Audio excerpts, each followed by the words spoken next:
Assalamualaikum warahmatullahi wabarakatuh.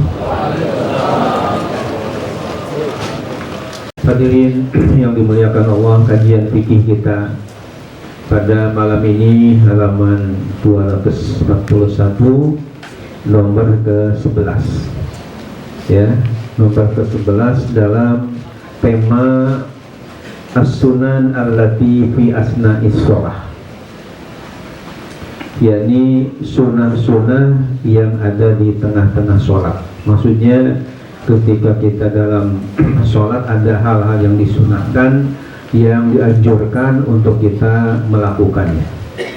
Nah, urutannya kajian kita malam ini Al-Hadi Asyar, yakni urutan yang ke-11.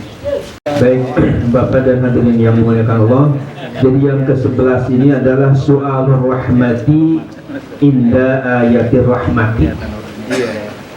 Maksudnya adalah kita dianjurkan, Su'alur Rahmah ini artinya memohon rahmat kasih sayang Allah, Inda Ayatir Rahmati, ketika ada bacaan yang kita baca ayat yang berkenaan dengan rahmat. Wal isti'azatu inda ayatil azabi, dan disunahkan juga kita memohon perlindungan kepada Allah inda ayatil azabi, ketika ayat yang pas dibaca itu yang ada hubungan dengan azab, ya, siksa dari Allah Subhanahu wa ta'ala.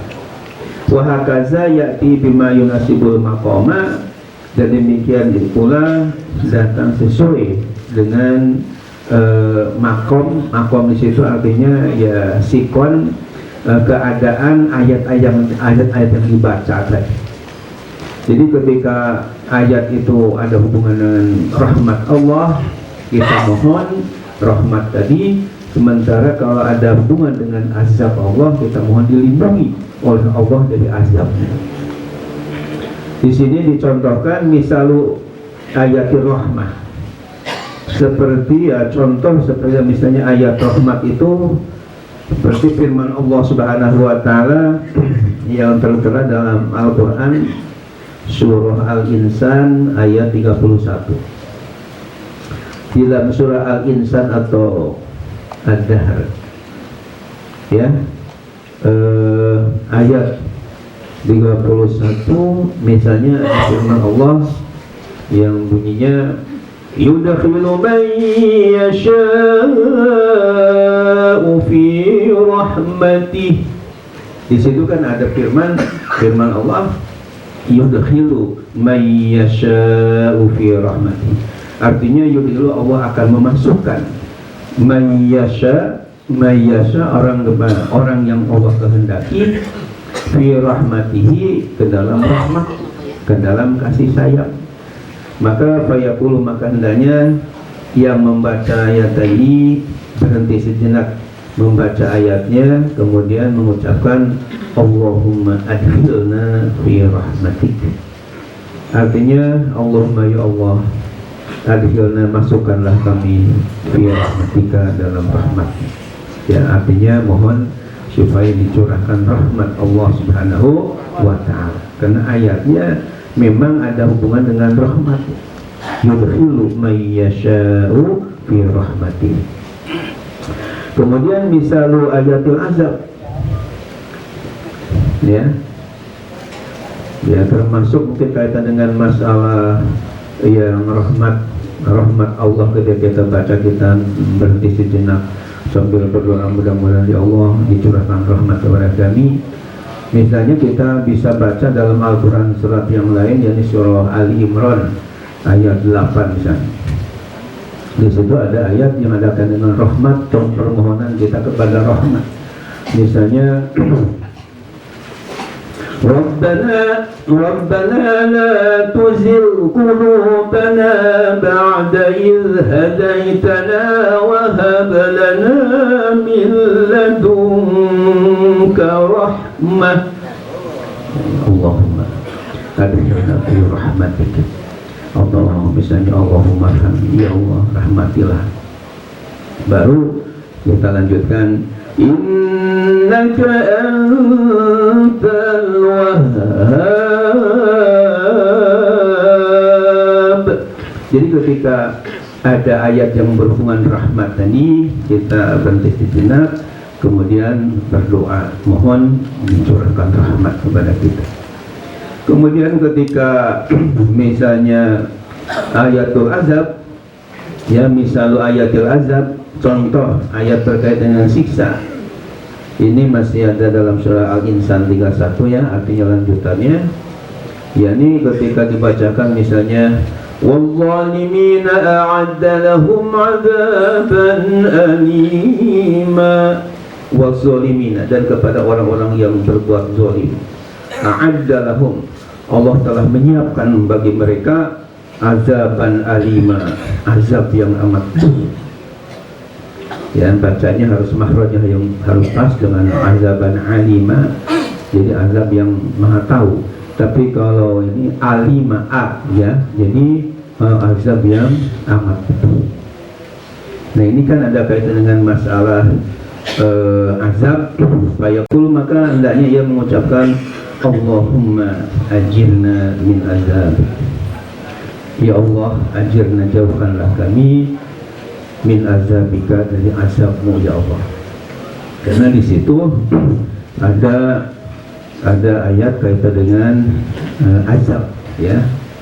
Waz-zalimina a'adda lahum azaban alima. Jadi Allahumma ajirna min azabik, ya Allah kami jauhkanlah, hindarkanlah dari azabmu ya Allah. Ya. Atau misalnya dalam surah Al-Furqan kita baca ada kaitan dengan azab jahanam, misalnya Rabbana asrif 'anna 'azab jahannam inna 'azabaha kana ghurama. Ya, jadi azab jahanam yang luar biasa dahsyatnya ini mudah-mudahan kita dihindarkan oleh Allah Subhanahu. Kita berdoa kepada Allah, ya Allah ajirna min azab jahannam. Misalun akhar. Misalun akhar ini contoh yang lain. Misalnya ayata alaisa zalika biqadirin ala ayyuhiyal mauta.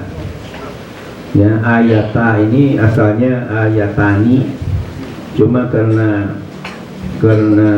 didofakkan ya kepada lafaz alaisa zalika, maka nunnya itu wajib hilang, wajib dibuang, nun tasnya ayatani tadi berkaitan dengan dua ayat ya, karena sudah merupakan kaidah baku ketika isim tasniah atau jamak diidhofatkan maka nunnya itu mesti dibuang ya. Dalam anatomi berarti dikatakan minal mudhofi asketi tanwina aw nunahu ka ahlukum ahluna, atau dalam Alfiyah Ibnu Malik yang kurang lebih 1000 bait itu dikatakan nunan talir iroba aw tanwina mimatuhi puhzik katorisina. Jadi ayata alaisa zalika. Jadi ketika ada dua ayat misalnya yang kita baca alaisa dzalika biqadirin ala an yuhyiyal mauta, ini dan yang keduanya alaisallahu biahkamil hakimin. Ini kalau yang pertama tadi surah Al-Qiyamah ayat 40, kalau yang kedua surah At-Tin ayat 8. Fayaqul ba'dahuma, maka hendaknya ia mengucapkan setelah keduanya dibaca, yakni setelah alaisa dzalika biqadirin ala ayyuhiyal mauta. Bukankah yang demikian itu Allah berkuasa untuk menghidupkan orang-orang yang telah mati?